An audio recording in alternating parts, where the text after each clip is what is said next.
Alors bonjour, est-ce que vous êtes prêts pour aller à la mer? Donc on va voir aujourd'hui euh, cette mer, ou plutôt cet océan de Monsieur Ibn Jini al-Khassais. Donc il a offert ce livre au calife Baha'u'd-Dawlati. Et de quoi s'agit-il? Le but c'est d'étudier la langue honorable, qui est la langue aussi mystérieuse de l'arabe. Donc, il commence avec les trois lettres Qa, Wa, La. Il parle de la bouche et de la langue euh, et des transformations. Ensuite, il parle de la différence entre kalam et qawl. Laka ma, malaka, makala, dabbatul ardi tukallimu.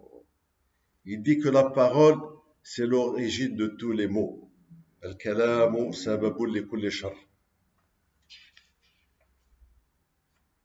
Il dit kullu kalam qawl wa laysa kullu qawl kalam. Tout ce qu'on dit n'est pas vraiment une parole complète, n'est pas une phrase. Et lorsqu'on parle, on se fait du tort la plupart du temps. Et la parole, peut-être même les intentions. Il se réfère au grand linguiste Perse Sibawayh de temps en temps. Il dit la parole a un effet sur les gens. Il parle de Urub. Urub, ce sont les femmes qui aiment leur mari. Donc il y a une différence entre le qawl et le kalam. Il parle de nahu, la grammaire. Il parle de l'i'rab. Parsing, il parle de l'awamil, les gouverneurs. Il parle. Ça c'est important. L'origine de la langue, est-ce qu'elle est divine ou bien une convention sociale? Et lui, il opte pour les conventions sociales. Donc ce sont les gens qui ont fait la langue. Il parle beaucoup des huruf, les lettres qui sortent de la bouche et de la langue, et des transformations lorsqu'ils sont proches, lorsqu'ils sont éloignés. Les transformations. Et il dit que les Arabes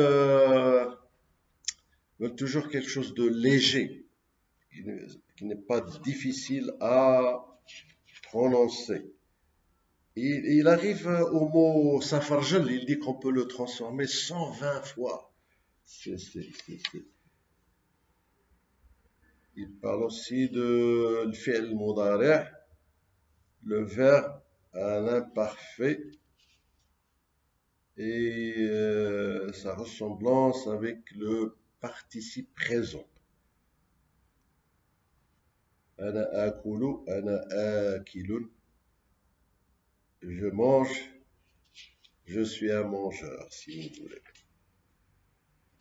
Donc, il y a aussi une relation entre les sons et le sens des mots.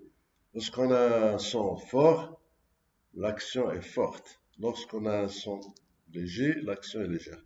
C'est comme la différence entre qadama, c'est-à-dire manger quelque chose de dur. Khadama, quelque chose de plus, plus soft. Plus... Il y a beaucoup de transformations que Monsieur Ibn Jinni. Il parle beaucoup du Coran, la langue éloquente du Coran. سيهزم الجمع ويولون الدبر. Ok. Il y a une anecdote, quelqu'un qui voulait parler de... Il dit تقدير ولا تتلفظ به البتة. قال أبو إسحاق يوما لخصم نازعوا في جواز اجتماع الألفين المدتين ومد الرجل ألف في نحو هذا وأطال، فقال له أبو إسحاق لو مددت إلى العصر ما كانت إلا ألف واحدة. Ça c'est pour rire. Il parle aussi des علل النحوية، فبعضها واجب لأن النفس لا تطيق في معناه غيره، والآخر ما يمكن تحمله إلا أنه على تجثم واستكراه له. Je vais essayer de trouver quelques pages un peu plus, ce que j'ai trouvé intéressant, la page 66, avec Monsieur Yacout. C'est un biographe qui nous parle de la vie des grands savants de l'époque. Il y a aussi quelque chose de très important à la page 110 qui parle du gouvernement.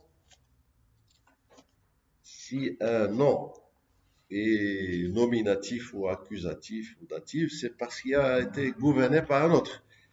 Donc le gouvernement, mais pour Sibawayh, il dit le gouvernement, فالعمل من الرفع والنصب والجزم والجر والجزم إنما هو للمتكلم نفسه.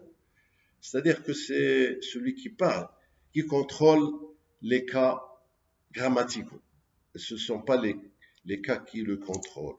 Donc l'arabe qui parle l'arabe, il a le droit de faire ce qu'il veut. Et ça, c'est une langue très importante dans la linguistique. The native speaker is always right.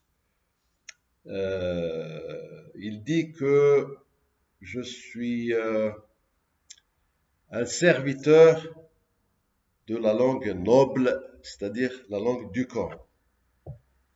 Il y a un verset à la page 245 qui parle 245, qui peut nous parler de l'évolution de la société marocaine. Il y a une femme poétesse qui disait تقول وسكت وجهها بيمينها أبعلي هذا بالرحل متقاعس. C'est-à-dire que entre les hommes et les femmes, il y avait une distribution des besognes et des travaux. L'homme ne faisait rien à la maison, il faisait tout à l'extérieur.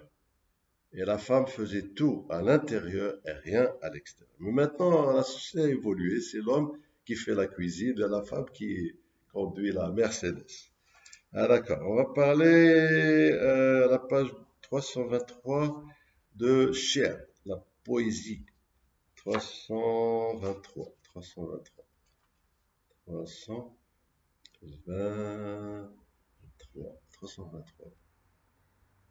Oui, 323.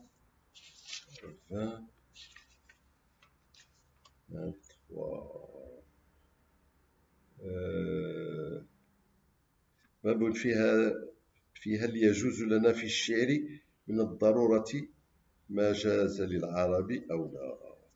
C'est-à-dire lorsque on dit ضرورة الشعرية, lorsque le poète est en train de nous parler dans sa langue poétique, il ne respecte pas les règles de la grammaire, de l'accusatif, nominatif, etc. Il est libre parce qu'il veut nous donner quelque chose de musical. C'est plus musical que grammatical. Et là, je vais revenir sur Monsieur Ibn Jinni. parce qu'à l'origine, on dit que ce n'est pas un arabe, c'était un gréco-romain. Il était blond, il avait un seul œil, et la preuve, c'est le poème que je cherche. Il dit صدودك عني ولا ذنب لي دليل على نية فاسدة فقد وحياتك مما بكيت خشيت على عين الواحدة ولولا مخافة ألا أراك لما كان في تركها فائدة. Donc pour conclure, ce grand homme, c'est pas seulement un grammairien, c'est aussi un poète, un calligraphe, un philosophe et d'une moralité extraordinaire. Et il était un homme de vérité et de sérieux. Et là, on peut vous référer à l'histoire du singe, mais ce sera pour plus tard. Je vous remercie. Je vous remercie.